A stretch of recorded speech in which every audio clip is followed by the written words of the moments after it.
What if I told you that the plastic bottle you threw away this morning could be turned into a profitable product, right from a small workshop? Not in some massive factory, not with millions of investment, but in a space as small as a garage. Every year, millions of tons of plastic waste pile up, but very few people realize this. Waste is not the problem, waste is the opportunity. And in this video, I'm going to show you exactly how you can start your own plastic recycling and product design workshop from scratch, and turn trash into a real, scalable business. Let's be real for a moment. Plastic pollution is everywhere, on streets, in rivers, even in the food chain. Governments are trying to control it, companies are under pressure to go sustainable, and consumers are becoming more eco-conscious than ever before. This shift is creating a powerful demand for recycled plastic products. But here's where it gets interesting. Most people think recycling is just collecting and sending waste to big plants. That's outdated thinking. Today, small-scale recycling workshops are emerging as a new wave of micro-industries, where individuals not only recycle plastic but also design and manufacture high-value products like furniture, home decor, tiles, accessories, and even fashion items. So this is not just about recycling. This is about combining sustainability with creativity and business. A plastic recycling and product design workshop is essentially a space where you take discarded plastic, process it, and transform it into something useful and sellable. Think of it as a mini production unit where raw material is free or extremely cheap, and your creativity determines the final value. For example, melted plastic can be turned into colorful sheets, which can then be cut into coasters, trays, or wall panels. Shredded plastic can be molded into sturdy furniture. Even simple items like keychains or planters can have high demand if designed well. And here's the key advantage: this business doesn't require heavy automation in the beginning. You can start manually, learn the process, and scale gradually. Timing matters in business, and right now, this space is wide open. Sustainability is no longer a trend, it's becoming a necessity. Brands are actively looking for eco-friendly suppliers. Local markets are appreciating handmade, recycled products. And even online platforms are promoting sustainable creators. In India especially, there's an abundance of plastic waste, which means your raw material supply is almost endless. At the same time, awareness is growing, but the number of people actually building recycling-based businesses is still very low. That gap between demand and supply?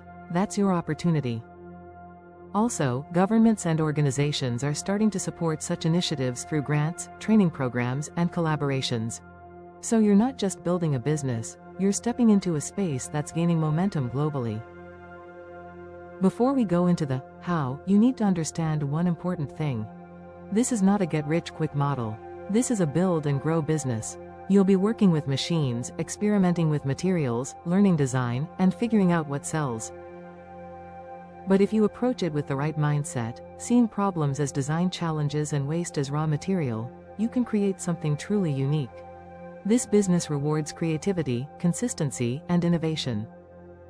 And the best part? You're solving a real-world problem while making money. That combination is powerful.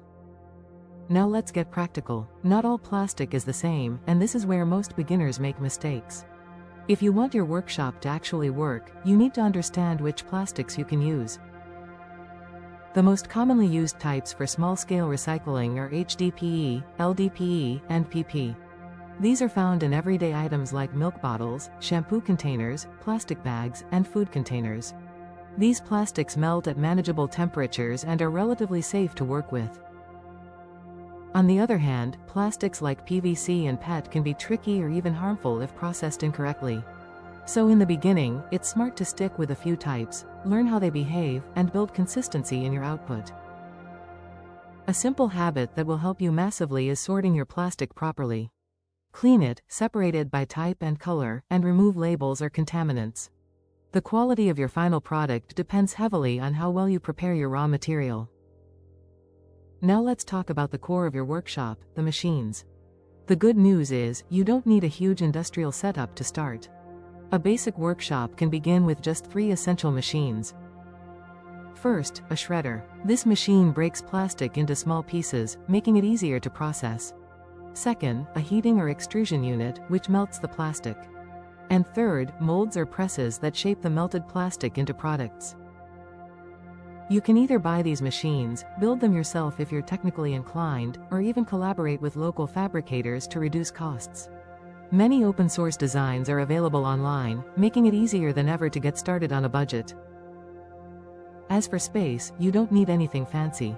A well-ventilated garage, a small warehouse, or even a backyard setup can work in the beginning. Just make sure you have proper ventilation, safety gear, and a clean workflow, from raw plastic to finished product. Here's where your creativity becomes your biggest asset. Recycling alone won't make you money, design will. You need to think beyond just making products. You need to create products people actually want to buy. Look around your home. Items like trays, organizers, stools, lamps, and wall decor are always in demand. Now imagine those same products, but with a unique recycled aesthetic, colorful patterns, textures, and a story behind them. That story is powerful. When someone buys your product, they're not just buying an object, they're buying sustainability, creativity, and impact. Start simple. Don't try to create complex designs immediately. Test small products, get feedback, improve your designs, and slowly build a product line. Over time, you'll develop your own style, and that becomes your brand identity. One of the biggest advantages of this business is your raw material cost. In many cases, plastic waste is either free or extremely cheap. You can source it from local scrap dealers, waste collectors, residential areas, or even partner with small businesses that generate plastic waste regularly. This not only ensures a steady supply but can also build community connections around your work. But here's something important: don't ignore hidden costs. Electricity, machine maintenance, molds, and labor all add up. So keep your operations lean in the beginning. Focus on efficiency, minimize waste, and reinvest your profits into improving your setup. Now comes the part that turns your effort into income: selling. You can start locally by showcasing your products at markets, exhibitions, or even through word of mouth. But the real game changer is going online. Platforms like Instagram and marketplaces allow you to reach a much wider audience. Your content matters here. Show your process. Show the transformation, from waste to product. People love seeing that journey, and it builds trust instantly. You can also collaborate with eco-friendly brands, interior designers, or cafes that want sustainable decor. These partnerships can bring consistent orders and help you scale faster. Starting a plastic recycling and product design workshop is not just about business, it's about turning a global problem into a personal opportunity. You don't need to wait for perfect conditions. You just need to start small, stay consistent, and keep improving. Because the truth is, the future belongs to creators who can combine sustainability with innovation. And this is your chance to be one of them.